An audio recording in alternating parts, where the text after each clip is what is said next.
이 내용은 예수님이 예수님이 하나님의 복음을 전파하는 가운데서 15절 보면 하나님의 나라가 가까이 왔으니 회개하고 복음을 믿으라 하는 예수님이 최초의 복음을 증거하신 내용이 나옵니다. 이 내용은 마태복음 4장 17절에 이때로부터 비로소 하나님 나라가 가까웠다고 하면서 회개하라 천국이 가까우니라. 마태복음 4장 17절은 그렇게 나옵니다. 이때 오늘 본문에서는 14절 15절이 바로 마태복음 4장 17절의 말씀과 같이 우리 병행 구절이 되어지는데, 이 말씀을 하시고 예수님의 12제자 가운데서 세 제자를 부르시는 장면이 내용입니다. 오늘 여기서 우리는 알아야 할 것은 예수님의 본격적인 복음 전파의 사역이 시작되는데, 언제부터 본격적인 사역이 시작되느냐?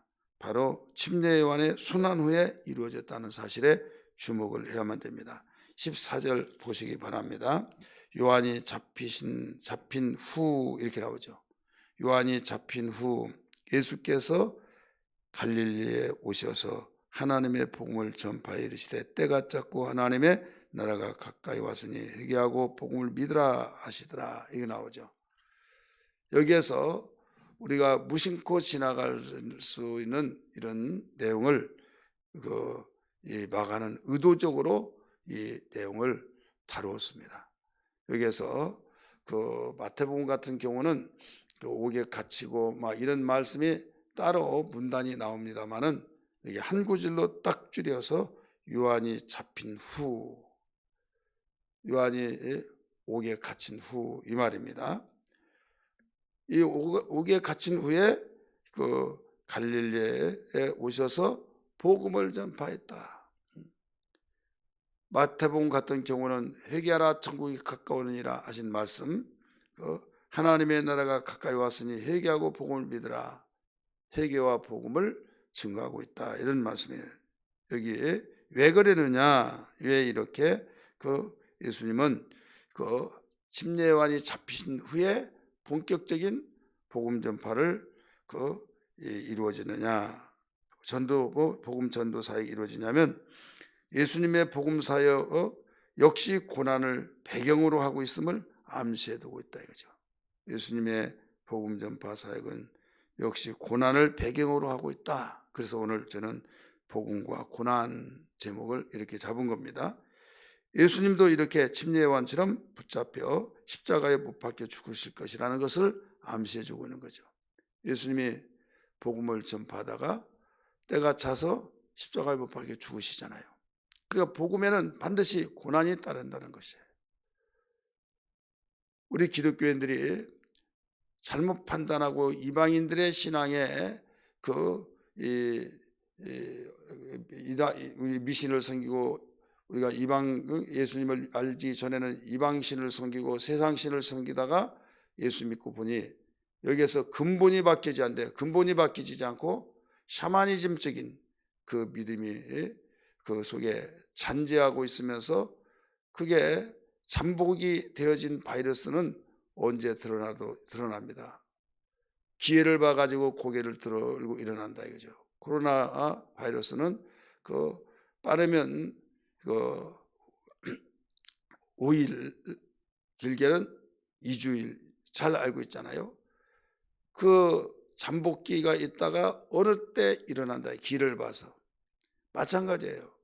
우리는 하나님의 나라를 위해서 그의 나라와 그의 일을 먼저 구하고 그래야만 하나님이 모든 걸 더하신다. 그렇게 기도하면서 성경을 들었고 말씀을 들었고 해서 그렇게 기도를 합니다마는 어떤 기도의 내용의 비율을 보세요. 그의 나라와 그의 일을 위해서 먼저 기도하고 거기에 집중적으로 기도하는지, 그의 나라와 그의 의를 위해서 정말 본격적으로 기도하기보다는 나의 문제가 있을 때, 나의 어떤 고난이 또 어려움이 있을 때 그 문제를 해결하기 위해서는 몸부림치면서도 그의 나라와 그의 의를 위해서는 기도하지 않는다. 주님이 분명코 이 세상에 오셔서 첫 번째 복음을 가여 증거하시고 복을 일러주신 것이 산상수훈 팔복이잖아요. 그 복은 우리가 흠모하는, 이방인들이 흠모하는 복은 하나도 없습니다. 모두 영적인 복입니다. 그러니까 복의 개념이 바뀌어져야 된다는 거죠. 그런데 우리는 세상의 복을 항상 마음속에 잠복이 있어서 주님을 뜻대로 살겠다고 하면서도 주님의 뜻대로 살기 위한 복음을 우리는 뒤로 한 채 1순위가 기복신앙에 대한 그것이 깔려 있다 이거죠. 그러다가 기회가 되면, 상황이 되면 그 기도가 드러난다 이거죠. 행동도 결단도 의지도 그런 부분에서는 뜨겁게 결단 의지, 그래서 무섭게 기도합니다. 해결됐습니다. 하나님 감사하다가 해결되자면 왜 내가 이렇게 기도는 안 되냐, 실망한다 이거죠. 힘에 들지 않게 해서 계속 기도하라고 했는데, 그래서 우리가 근본이 바뀌어져야 된다 이거죠. 예수 믿었으면 근본, 복음을 전하면 거기에 고난이 온다. 고난이 오는데 그 고난 속에서 두려워하지 말아라. 예수님이 침례요한의 고난 후에 복음 전도 사역을 시작했던 것처럼 예수님 자신도 복음을 전할 때 고난을 받고 결국은 십자가에 못 박혀 죽고 그렇게 되어진다는 것을 예수님이 아시기 때문에 이 일을 막아는 그 부분을 제대로 파악해서 이 부분을 초점을 두고 말씀을 가르쳐주고 있는 겁니다. 그러므로 우리는 복음도 하나님 나라도 고난 없이는 경험할 수 없는 주제들이다는 걸 여기서 볼 수 있어요. 복음도 하나님의 나라도 고난이 없이는 절대로 경험할 수가 없다. 여러분, 복음을 증거할 때, 복음 사역을 전할 때, 또 하나님의 나라에 대한 일을 할 때, 공적인 생활을 할 때, 여러분 여기에서 고난이 따라온다 이거죠. 이때 놀라운 하나님의 선하심을 맛보면서 예수님이 죽으심으로 부활의 영광에 그 놀라운 체험이 나타났던 것처럼, 또 공적 생활할 때 이적과 기사와 표적이 나타나서 세상의 어떤 무엇으로도 설명할 수 없는 일들이 나타난 것처럼, 그래서 그의 나라와 그의 일을 먼저 구하라 말씀하신 거예요. 우리는 3월 28일부터 2021년 제1차 새생명 전도가 있습니다. 우리는 남의 일처럼 생각하고 아이고 뭐 나 같은 사람은 바빠서, 나 같은 사람은 해서 열애하는 자가 아니라 정말 어떤 가운데서도 우리가 일주일에 2번씩은 우리가 함께 동참하자, 우리가 이 운동 속에서 전교인이 함께 움직여지는 그런 신앙이 되어야 될 줄 믿습니다. 그러므로 우리가 고난을 두려워하지 않는 주님의 참 제자가 되려면 우리가 14절을 반드시 상기해야 됩니다. 14절 다시 봅니다. 요한이 잡힌 후 예수께서 갈릴리에 오셔서 하나님의 복음을 전파하시고, 이건 요한이 순환을 당하는데 이 복음을 본격적으로 복음 전파를 했다 이거예요. 그 다음에 예수님 자신도 그렇게 됐다 이겁니다. 그러므로 꼭 우리는 복음을 말씀대로 드려야만 됩니다. 말씀을 듣고 말씀대로 듣고, 예수님의 관심은 하나님의 복음을 전파하는 것이죠. 마가복음 1장 15절 한번 봅니다. 이때부터 이르시되 때가 찼고 하나님의 나라가 가까이 왔으니 회개하고 복음을 믿으라. 이르시되 때가 찼고 하나님의 나라가 가까이 왔으니 회개하고 복음을 믿으라, 이런 말씀이 나오잖아요. 그래서 침례 요한은 제일 먼저 회개와 천국을 이 복음을 전파했죠. 우리 성경 한번 볼까요? 우리 마태복음 3장 1절 2절을 봅니다. 마태복음이에요. 마태복음 3장 1절 2절 같이 읽습니다. 그때에 침례 요한이 이르러 유대 광야에서 전파하여 말하되 회개하라, 천국이 가까이 왔느니라. 회개하라, 가까이 왔느니라, 이 나오죠. 지금 침례 요한이 이렇게 했어요. 그 다음에 이제 잡힙니다. 우리 4장 12절 보세요. 마태복음 4장 12절. 예수께서 요한이 잡혔음을 들으시고 갈릴리로 물러가셨다가 4장 17절 같이 읽습니다. 시작. 이때부터 예수께서 비로소 전파하여 이르시되 회개하라 천국이 가까이 왔느니라. 지금 침례 요한도 회개하라 천국이 가까웠다. 마태복음에서는 똑같이 말하고 있죠. 예수님도 똑같이 그 내용을 그 복음을 전파했죠.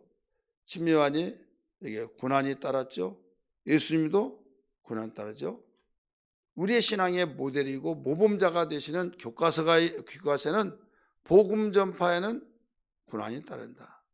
이것을 예수 믿으면 먼저 깨닫고 그러는 것이라는 걸 머릿속에 인지하고 있었는데요. 예수 믿으면 아무 일이 일어나지 않는다.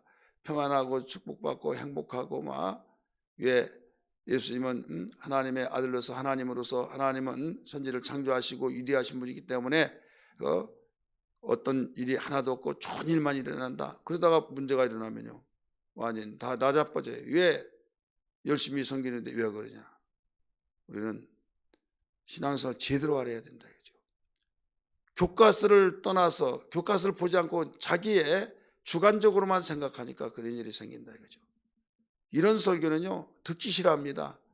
이런 설교는 외면합니다. 이런 설교는요 오히려 부응이 안 됩니다. 예수님도 복음을 전거할 때 가버나움 회당에서 하나님 말씀을 전할 때 가르칠 때 다 물러가고 12제자만 남았잖아요. 너희들도 가려느냐? 주의 영생의 말씀이 계시오매 우리가 어디로 가보리까? 저는 그 내용이 없었으면요 실망 절망 많이 했을 거예요. 주의 종들은 하나님을 세워주셨고 하나님을 기쁘게 하는 종이지 사람의 길을 가려운 것을 긁어주고 그게 아니다 이거죠. 주의 종들도 정신을 차리고 성도들도 정신을 차려서 내가 왜 예수 믿느냐? 주님을 제대로 믿으려면 주님을 알아야 하잖아요. 그래서 복음서를 바로 알아야만 됩니다. 그리고 고난이라고 한 거 두 글자만 보면 듣기가 쉽죠. 그런데 영광은 좋아해요. 그런데 고난은 싫어해요. 수없이 귀가 딱지 앉을 정도로 들었던 것처럼 공부해서 1등하고 싶은데 공부는 싫고 돈 많이 벌고 싶은데 일하기는 싫고 좋은 사람 되고 싶고 칭찬받는 사람 되는데 게으르고 온유함만 갖지 않고 자기를 죽이지 않냐고. 이건 이율배반입니다. 그래서 바울도 믿음의 선진들이 모두 다 복음을 전하고 주님의 공적 생활하는 사람들은 고난이 필수적으로 따라왔다. 이게 내가 움직이면 그림자에 따라다니듯이. 그래서 오직 하면 이 복은 8번째 복을 설명하고 있잖아요. 나를 인하여 핍박을 받고 욕을 얻어먹는 자는 복이 있도다. 복 있는 자다. 너희들만 그런 것이 아니라 먼저 갔던 선지자들도 다 그랬느니라. 그러면서 기뻐하고 즐거라. 하늘에서 상급이 큼이라. 마태복음 5장 11절 12절에서 가르쳐주고 있잖아요. 그러면서 바울은 예수 믿는 자를 하나님의 자녀로서 상속자라고 했잖아요. 상속자니 자녀라면 고난도 함께 받아야 된다. 로마서 8장 17절에 상속자인데 왜 고난을 외면하고 상속받으려고 하냐? 아니다 이거죠. 부모를 섬기지 않고 유산을 받으려고 하는 자 똑같은 거예요. 법정에서 딱딱 분별해서 분배해버리죠. 부모를 섬긴 자가 1순위다. 하나님의 나라를 상속받는 자격이 있다면 고난도 함께 받아야 할지니 하면서 18절에 로마서 8장 18절에 현재의 고난은 장차 받을 영광과 족이 비교할 수 없다라고 가르쳐 줬잖아요. 그리고 고난이 어떤 죄를 짓고 고난받아 부끄러운 것이 아니라 복음을 위해서 고난받는 거 애매히 받는 고난이잖아요. 아무 잘못도 없는데 고난 싫으니까 상대방들이. 그래서 그걸 묵묵히 참으면 아름답다고 가르쳐 줬어요. 베드로전서 2장 19절부터 가르쳐 줍니다. 21절에는 뭐라고 합니까? 이를 위하여 너희가 부르심을 받았으니 그리스도의 자취를 따라오게 하려 하심이라. 베드로전서 3장 21절. 그래서 우리를 부르신 것은 복음을 전하여 하나님께 영광 돌리라고. 근데 이게 고난이 따라온다. 이걸 알고 너희들 확신 있게 살아야 된다 이거예요. 대신 고난이 두려우면 어떻게 감당하고 어떻게 그 일을 할 수 있겠습니까? 고난을 여러분 두려워하지 않고 이길 수 있도록 우리 하나님은 장치를 잘 해주셨어요. 그래서 강하고 담대하고 하늘의 소망을 갖게 하고 예수님 그 길을 따라갈 수 있도록 우리에게 능력을 주기 위해서 보혜사 성령을 주신 것을 믿기 바랍니다. 그래서 성령의 충만을 받으라 가르쳐줬고, 술 취하지 말라 이는 방탕한 것이니 오직 성령의 충만을 받으라라고 가르쳐 주셨어요. 원리를 알아야만 됩니다. 우리 고난하니까 막 두려웠고, 아이고 어떻게 나 그러려면 내가 왜 예수를 믿어? 교회 다녀? 난 안 믿어. 그런 무지한 자가 돼서는 안 됩니다. 오히려 영광을 위해서 고난이 따라온 걸 감당하라, 피하지 말아라, 통과하라. 어제 저녁에 말씀드렸잖아요. 광야를 통과해야만 공적 생활을 한다 가르쳐 줬잖아요. 우리는 통과할 수 있도록 성령으로 충만하기를 주님으로 축원합니다. 마지막 우리에게 일러주신 것은 그 복음을 듣는 자는 예수님을 따라가야 된다. 이걸 보여주고 있어요. 내용상 보면 예수님이 세 제자를 부르신 장면이 나오죠. 이 말씀이 16절에서 20절까지 나와요. 16절 갈릴리 해변으로 지나가시다가 시몬과 그 형제 안드레가 바다에 그물 던지는 것을 보시고 그들을 어부라. 예수께서 같이 읽습니다. 17절 예수께서 이르시되 나를 따라오라. 내가 너희로 사람을 낳는 어부가 되게 하리라 하시니 곧 그물을 버려두고 따르더라. 그 다음에 조금 더 가시다가 세베대의 아들 야고보와 그 형제 요한을 보시고 그들도 배에 있어 그물을 깁는데 곧 부르시니 복음을 듣는 거예요. 그 아버지 세베대의 품꾼들과 함께 배에 버려두고 예수를 따라가니라 나오잖아요. 그래서 복음을 듣는 자는 예수님을 따라가야 된다 이걸 보여주고 있어요. 18절 20절 말씀대로 우리는 새로운 삶의 결단을 가지고 나간 자는 반드시 버릴 것은 버려야 된다. 버리는 자체가 고난이에요. 여기에 따라오라, 따르니라, 따라가니라 이 말씀이 세 번이나 나오잖아요. 그래서 오늘 기도할 때 하나님 깨달았습니다. 주님이 저희들을 주님의 말씀을 듣고도 듣는데 그치는 이런 신앙생활을 했습니다. 말씀을 듣고 듣는데 그쳐버렸던 우리의 연약함을 긍휼히 여겨주시고 이제부터 그 말씀을 듣고 따라가는 새로운 삶의 결단을 가지고 가야 된다는 것을 일러주신 말씀처럼 주여 새로운 결단으로 오직 말씀 듣고 순종하는 따라가는 삶이 되게 하여 주옵소서. 어떤 핍박도 어떤 고난도 우리에게 있을지라도 주님은 우리에게 영광을 위해서 불렀고 그 고난은 영광을 위한 필수적인 과정이라는 것을 일러주셨사오니 강하고 담대함으로 주여 복음 속에 고난이 있는 걸 두려워하지 않고 따라가게 도와 주옵소서. 이런 기도의 결단이 되어지기를 주의 이름으로 축복합니다. 우리 찬송